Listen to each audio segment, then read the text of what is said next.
Hello, everybody. Welcome back to Candid Football Conversations. This is Rahul from Sports Copy. I've got Arunava Chaudhary from Arun Foot. Arunava, I know you said this before we got on. It's been a quiet few days for Indian football, but there's something to look forward to. We've got India taking on Kuwait in the World Cup qualifiers a couple of days from now. Gokulam Kerala Women have registered a monumental victory. So, a couple of things that we can talk about, and we'll quickly run through them and sort of bring everything together in about a 10 to 12 minute space so that everyone can listen and stay updated about Indian football. The first thing I wanted to address, Arnava, is Gokulam Kerala beating Bangkok FC 4-3, a thriller, their first win of their AFC Women's Club Championship campaign. What does this mean for Gokulam Kerala women and for Indian football? First of all, a belated happy Diwali to everyone who's watching, Very to you. and also to you, Rahul, as well. It's a big victory. We've had a lot of losses, heavy defeats in the last few weeks when it comes to women's football, be it the national team, be it Gokulam Kerala as well. And it shows that we theoretically are in a position, plus minus the foreigners, we should be able to compete with the Thailands, with the Chinese Taipei's of this world. Gokulam Kerala, the women's team finishing second behind Uraba Red Diamonds, is a very, very commendable job, a huge achievement for Anthony Andrews and his team. And, it's a good finish. And hopefully next year when the AFC starts, the Women's Champions League, a team from India will be there in some sort of form where I know most likely we will play qualifiers. But the important thing is that we're there. And again, to be able to first of all, to draw against Chinese Taipei's Hualin is already an achievement. And then, of course, beating Bangkok in a thriller 4-3, finishing second in the group behind clear favourites Urava Red Diamonds, is a big, big achievement for Gokulam Kerala women's team. Just the one loss, Arnava. What do you make of that as well? I mean, I know it was a heavy defeat, but then come back and then you draw your next game and then win the next. I think the first one, the loss, was sadly, we'll have to say, as expected. I think that if we are trying to compare ourselves with the Japanese in the women's game, be it national team or club, we are nowhere near. And that was simply exposed, period.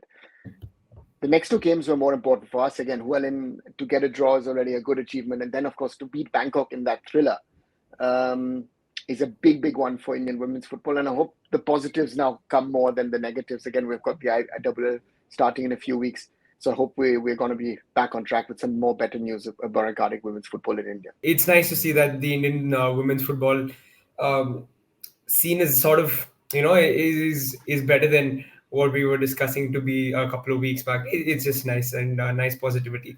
But the big one, Arnava, is India-Kuwait, an away game, of course, our first one for this World Cup qualification campaign.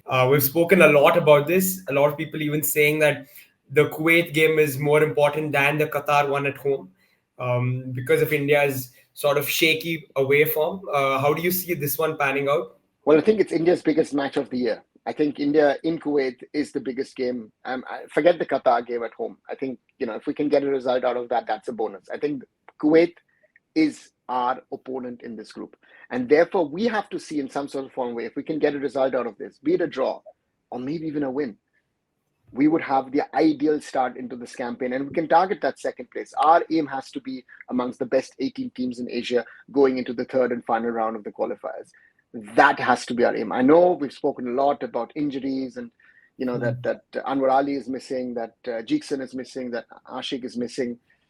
That's behind us. I think Sunil said it very well yesterday in an interview. Said, listen, I thought about it. We thought about it. We can't change it. We have to live with the players we have. Most important is that our coach has called back Apuya. I hope he plays him. I hope Apuya is able to showcase for the national team what he's been able to showcase for Mumbai City, especially against what he played against Al Hilal in those two games. And then let's see. Kuwait will want to come at us, want to have a go at us after the loss in the SAF Cup final, and hoping for a good game and a positive result for us. Yeah, I know it's probably easier said than done to leave injuries behind, but realistically looking at the situation, do you see India sort of getting a result from Kuwait?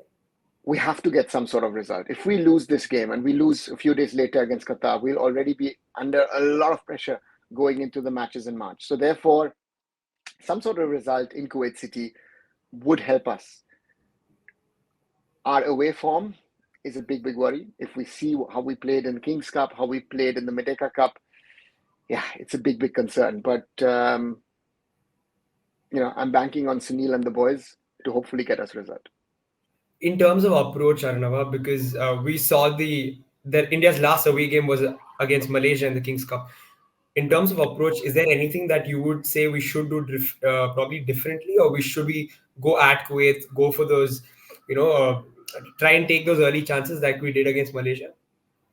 It was the Merdeka Cup. Just a small correction. You said Oh Kings. my, No problem. Happens. I think the learnings from the Malaysia game is clearly how is your defensive unit. I think our attacking unit is amongst the best we've had in a few years. If you look at Sunil, you've got behind him Mahesh, Sahal, and Changte. I think that's amongst the best we've had. Our defensive unit is going to be key. The question is who is going to partner Sandesh Chingan, who are my wing backs, and who's playing in my defensive midfield. That is the big question, and I hope Igor finds the right answer to that. And we play with a solid unit, because that was our biggest problem a few weeks ago in Malaysia, where we clearly conceded 4. We could have conceded 6, 7, but we could have scored 5 or 6 as well, right? So therefore, that's a positive with that attacking unit. My defensive structure, my defensive unit, with the addition of Abuya, does it add stability? And the question is, who's going to be my second centre back? Is it going to be Mehtab? Is it going to be Chununga? Might I even go for Rahul Beke? We will have to wait and see. Yeah, fair enough. So that's that. I think we're only 2 days away, and it's sort of heating up now. It's getting closer. It's almost there, and everybody, I'm sure, will tune in to watch India Kuwait, the important game for the nation. The I League, Arnava, is again, a lot of people are very happy with the I League, the way it's gone so far, and some cracker of games again in the I League. How have you taken to the tournament so far?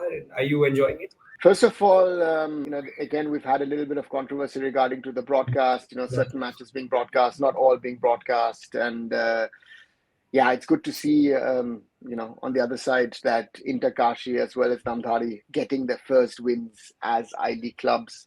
Inter Kashi actually the first official win actually since the creation of the club a few months back. So those are very, very positive, very, very good signs to see. And most probably, as expected, the big teams are up there, right? Gokulam Kerala, Mohammedan Sporting on 10 points, where you would have expected them to be. Sreenidhi is third in the table, even though Sreenidhi lost surprisingly at home to Aizawl FC. While, as expected, the Manipur clubs are struggling. Niroka and Trao both are still winless in the league. Not playing at home, playing in Kolkata, having their own set of problems due to the issues that they are currently in Manipur. While again, you've got Rajasthan, you've got Aizawl, Shillong, Namdhari, Inter Kashi, who are doing okay. Delhi FC also has had its first win as an I League club. Shillong Lajong has had the first win as a club. Hasn't had a win so far. As a club, they've had 3 draws. Churchill Brothers most probably the disappointment, right? Banked on an Argentinian coach, brought in Argentinian players, have not delivered, and it seems to be Churchill Brothers have been having that problem in the last few seasons, that they're slow starters, and then somewhere they pick up and then sort of try and catch up, and then they are sort of 5-7 matches short of being able to win maybe the league. And therefore it's going to be interesting. Again, the top 3 as expected, and it's an interesting few weeks coming up in the I League, because again, the big prizes at the end of the season, promotion to the ISL. Yeah, like you said, Arnava, the sort of expected teams leading the table: Gokulam, Mohammedan Sporting, and Sreenidhi Deccan. Any early predictions for the team to take home the title and secure promotion? I said in our preview live show that I would bet on Sreenidhi Deccan, and I would not change that prediction. As expected, Gokulam and Mohammedan are the teams to challenge them. I expect Churchill Brothers also to be amongst the pack. Surprise pack has been, I would say, under Ishfaq Ahmed, Real Kashmir. They won their first 2 matches, but they lost also the second 2. So Ishfaq has some asking. So therefore, the usual suspects are there, and at the bottom, it's going to be a big fight for survival for the clubs from Manipur. I think it's a big fight for them, given the scenario that they face back home, having to play away in Kalyani. If they can survive, that would be a huge upset again, and the usual suspects are there at the bottom of the table at the moment as well. Very interesting. Thanks, Arnava. This is a short chat, and we've sort of covered a couple of things here and there. And yeah, Just yeah. one thing to add, we just had yesterday the start of the new I League Three. Mhm. With 25 teams taking part in the competition, and the big news, of course, was or is that former champions Dempo Sports Club are back, and as well as Sporting Club de Goa, who actually scored 10 goals in their first game. So it's great to see these traditional clubs from Goa back into the national system, and will, in some sort of way, hopefully towards the end of the I League Three, also keep a tab on what's happening in that league as well. All right, all right. Again, thanks for that update, Arnav. Again, for this short chat, we've, like I said, covered a few things, and we'll be back on our live hopefully tomorrow before the India versus Kuwait game, and we'll have the usual suspects, Hiren and Shayan, and we'll talk about the Indian team, our expectations, lineups, all of that, predictions, and have some fun with it as well. Thanks, Arnav, for joining in, and thank you everybody for watching. Please do like, share, and subscribe. Sports Khabri to Arun Foot, and yeah, we'll be back with more content. Bye, everyone.